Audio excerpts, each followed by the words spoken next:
A Fazenda. No dia 25 de julho de 2024, em uma fazenda nos arredores de Culiacán, um homem de 76 anos desceu da caminhonete para uma reunião. Ismael Zambada Garcia, El Mayo, cofundador do cartel de Sinaloa. Meio século no negócio e nem um único dia em uma cela. Nem os Estados Unidos nem o México tinham conseguido pôr a mão nele em mais de 50 anos. Ele se movia pela serra como um fantasma, sem fotos recentes, sem luxos que chamassem atenção, com uma rede de lealdades construída ao longo de décadas, tão antiga e enraizada quanto o próprio cartel. Quem o havia convidado era alguém de confiança. Não um rival, não um policial, o filho do seu sócio de vida inteira, Joaquim Guzmán Lopes, um dos filhos de El Chapo. El Mayo entrou na fazenda sem hesitar. Conhecia aquele rapaz desde criança.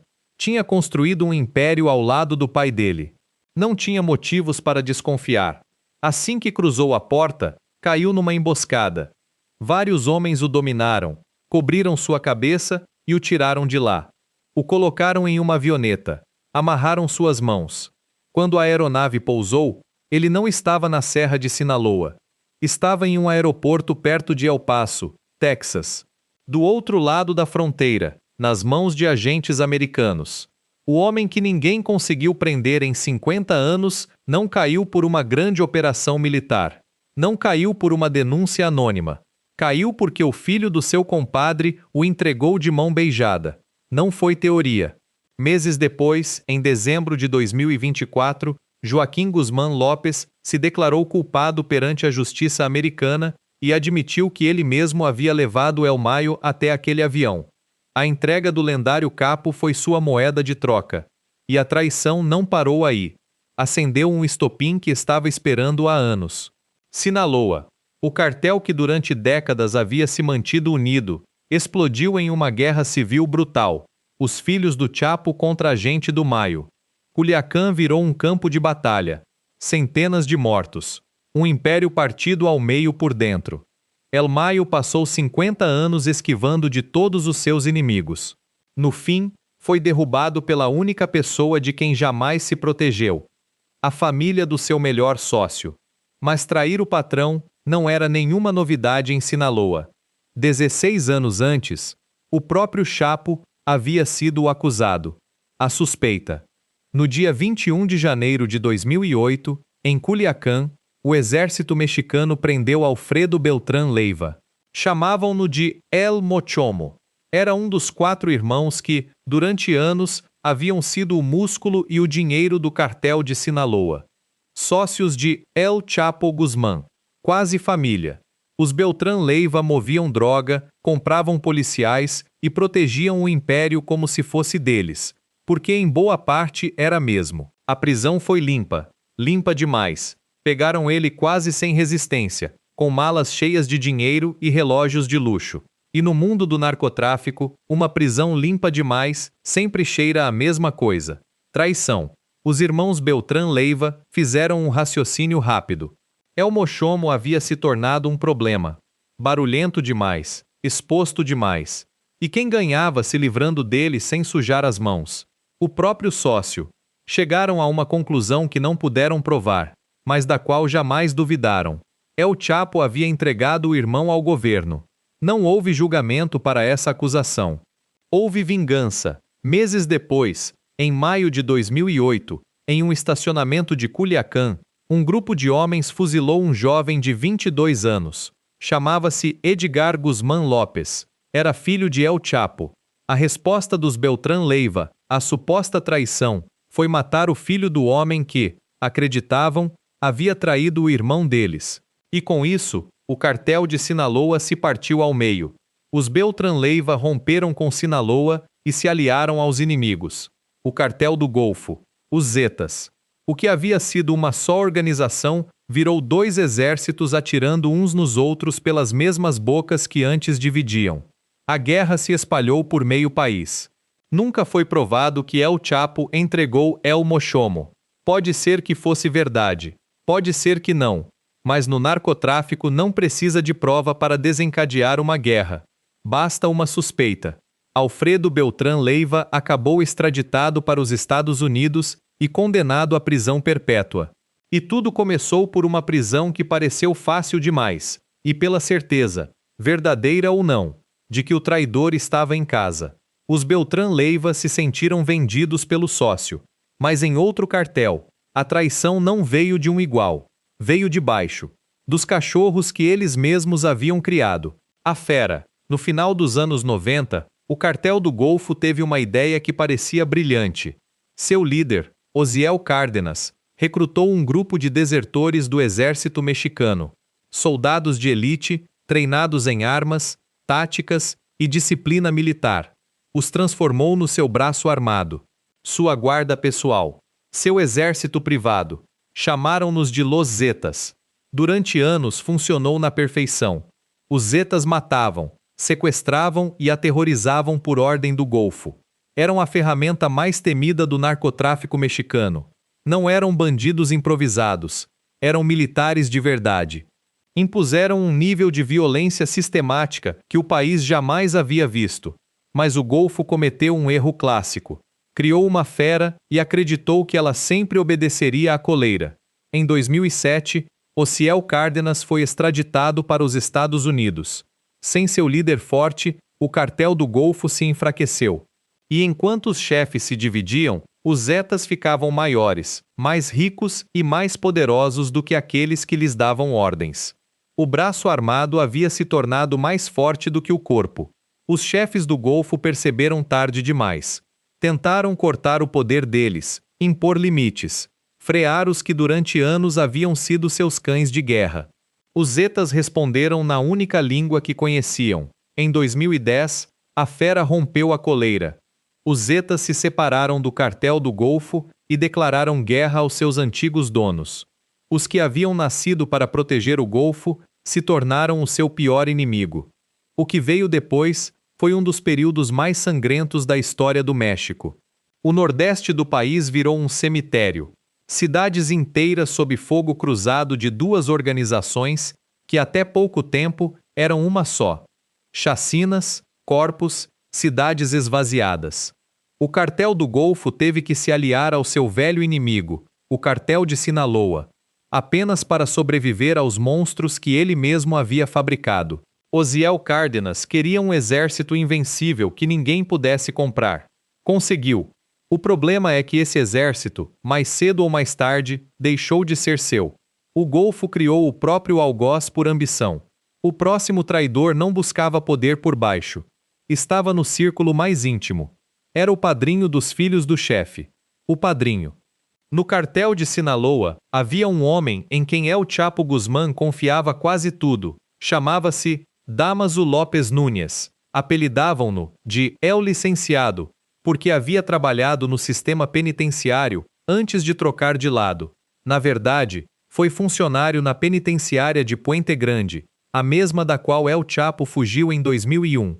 Muitos acreditam que Dámaso ajudou nessa fuga. Desde então viraram inseparáveis. Dámaso era o homem de confiança, o operador, o compadre, e mais do que isso, era o padrinho dos filhos do Chapo. No Código do Narcotráfico, isso não é um simples detalhe. É um laço quase sagrado, um compromisso de sangue que vai além dos negócios. O padrinho cuida dos afilhados, os protege, ocupa o lugar do pai se o pai falta. E o pai faltou. Em janeiro de 2017, El Chapo foi extraditado para os Estados Unidos. Com o chefe preso a milhares de quilômetros, ficou um vazio de poder. Os filhos do Chapo, Los Chapitos, reivindicaram o trono do pai. E Dámaso, o compadre, o padrinho, decidiu que aquele trono devia ser seu. O homem que havia jurado proteger os filhos do Chapo se voltou contra eles. Estourou uma guerra dentro da própria família de Sinaloa. Padrinho contra afilhados. Antigos aliados atirando uns nos outros pelas mesmas bocas. O homem que ajudou o Chapo a fugir agora brigava contra o sangue dele. Não durou muito. Em maio de 2017, apenas alguns meses após a extradição do Chapo, Dámaso López foi detido na Cidade do México. Acabou extraditado para os Estados Unidos. E lá fez a última coisa que um homem de sua suposta lealdade devia fazer. Cooperou com a justiça.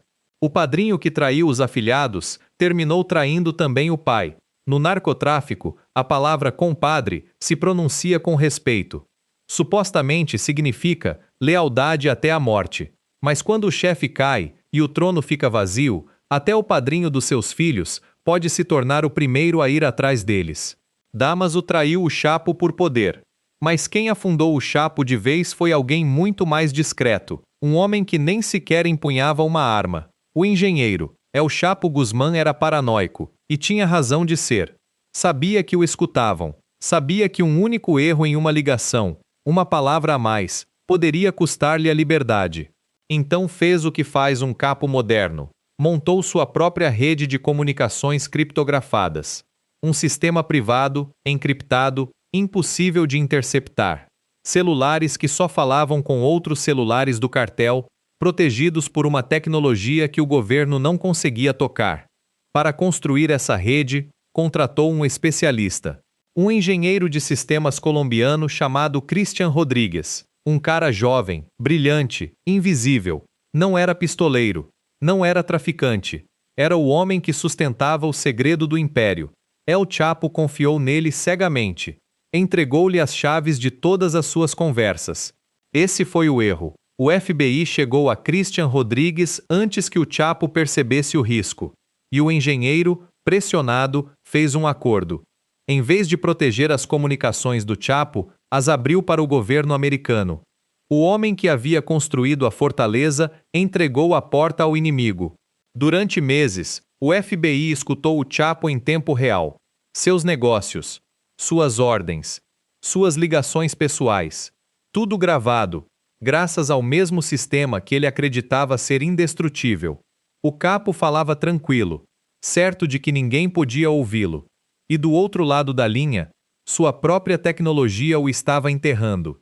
Quando El Chapo chegou a julgamento em Nova York, em 2019, essas gravações foram parte do muro de provas que o enterrou. E Christian Rodrigues subiu ao estrado para depor contra ele. Não foi o único.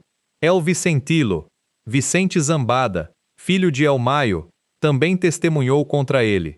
O império do Chapo caiu, em boa parte, delatado por dentro. El Chapo foi condenado à prisão perpétua mais 30 anos.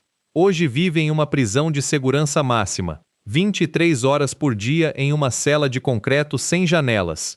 O homem mais procurado do mundo se protegeu dos exércitos, dos rivais e dos delatores. A única coisa da qual não soube se proteger foi do próprio engenheiro. O Chapo foi afundado pelo homem que guardava seus segredos. Mas anos antes, na Colômbia, outro império ainda maior caiu exatamente pela mesma razão. O homem encarregado de protegê-lo, o guardião. O cartel de Cali não era como o de Medellín. Não punha bombas nem aparecia nas notícias com tiroteios. Era discreto, empresarial, cirúrgico. Nos anos 90, após a queda de Pablo Escobar, tornou-se a organização de narcotráfico mais rica do planeta. Movia a maior parte da cocaína do mundo pelas sombras, com contadores, advogados e propinas em vez de balas. Seus chefes, os irmãos Rodríguez Orejuela, eram quase intocáveis, e como todo império, tinham um homem encarregado de que nada lhes acontecesse. O chefe de segurança, aquele que conhecia as rotas, os esconderijos, os planos de fuga. O que sabia onde dormia cada noite, o homem mais poderoso do narcotráfico colombiano. Chamava-se Jorge Salcedo. Salcedo era engenheiro, um especialista em segurança, leal durante anos. Sabia absolutamente tudo. E justamente porque sabia tudo, quando decidiu trocar de lado, não houve defesa possível. Em algum momento, Salcedo cruzou uma linha da qual não havia retorno. Percebeu no que estava metido, ou temeu pela própria vida, ou as duas coisas. E em vez de continuar protegendo o cartel mais rico do mundo, entrou em contato com as autoridades americanas. O guardião se tornou a arma. Por dentro, Salcedo entregou o que nenhuma operação policial havia conseguido: a estrutura da organização, as localizações, os segredos que sustentavam o império. guiou as autoridades até o coração do cartel de Cali. O homem contratado para que os Rodríguez Orejuela jamais caíssem foi exatamente quem os fez cair. Em 1995, os irmãos Rodríguez Orejuela foram caindo um a um, sem cerimônia. O império mais rico do narcotráfico, o que havia sobrevivido a Escobar e a todos os seus rivais, desmoronou não por uma guerra declarada, mas por dentro, pela traição do homem que tinha todas as chaves. Salcedo desapareceu sob proteção. Os chefes de Cali acabaram extraditados para os Estados Unidos. Um cartel pode comprar policiais, juízes e políticos. Pode sobreviver a exércitos inteiros. Mas não há dinheiro que proteja um chefe da única pessoa que sabe tudo sobre ele. Se essas histórias do lado mais sombrio do narcotráfico te prendem, se inscreve e ativa o sininho. A última é a mais famosa de todas. O telhado. Durante anos, Pablo Escobar foi o homem mais procurado do planeta. O chefe do cartel de Medellín. Multimilionário. Capaz de comprar um país inteiro ou de fazê-lo arder em questão de dias. Pôs bombas, matou juízes, declarou guerra ao Estado colombiano e ganhou batalhas. Parecia impossível de tocar, mas Escobar tinha um talento perigoso: criar inimigos. E com os anos, muitos desses inimigos haviam sido seus próprios homens. No início dos anos 90, surgiu um grupo com um nome que dizia tudo: Los Pepes. Perseguidos por Pablo Escobar. Não eram policiais, eram antigos sócios, pistoleiros traídos, familiares de vítimas e aliados do rival cartel de Cali. Gente que conhecia Escobar por dentro, que sabia como ele pensava, onde se escondia, a quem queria, e usaram esse conhecimento para caçá-lo. Os Pepes começaram a desmantelar o império de Escobar por dentro. Caíram seus advogados, seus operadores, seus pistoleiros de confiança. Um a um, as pessoas que o protegiam foram eliminadas ou passaram para o outro lado. O homem que havia construído seu poder sobre a lealdade comprada descobriu que a lealdade comprada se vende ao melhor lance. Escobar ficou sozinho, sem rede, sem exército, fugindo por Medellín, a cidade que havia governado como um rei, agora transformada em uma armadilha. Cada pessoa em quem confiava podia ser a que o entregaria. No dia 2 de dezembro de 1993, um dia depois de completar 44 anos, o localizaram. Uma ligação telefônica que durou tempo demais. As autoridades, com a ajuda de todos os que o haviam traído, fecharam o cerco. O alcançaram nos telhados de Medellín, tentando escapar pelas lajes. Ali terminou. O homem mais poderoso do narcotráfico morreu correndo sobre as telhas da cidade que acreditava ser sua, caçado pelas pessoas que antes trabalhavam para ele. Escobar construiu um império sobre uma ideia, que com dinheiro suficiente e medo suficiente, todos seriam leais. No fim, nem o dinheiro nem o medo bastaram. Foi derrubado pelos seus. Todos esses homens ergueram impérios. Nenhum caiu pelo inimigo. Caíram pela pessoa em quem mais confiavam. No narcotráfico, o governo não é o que te mata. O que te mata é a mão que você tem ao lado.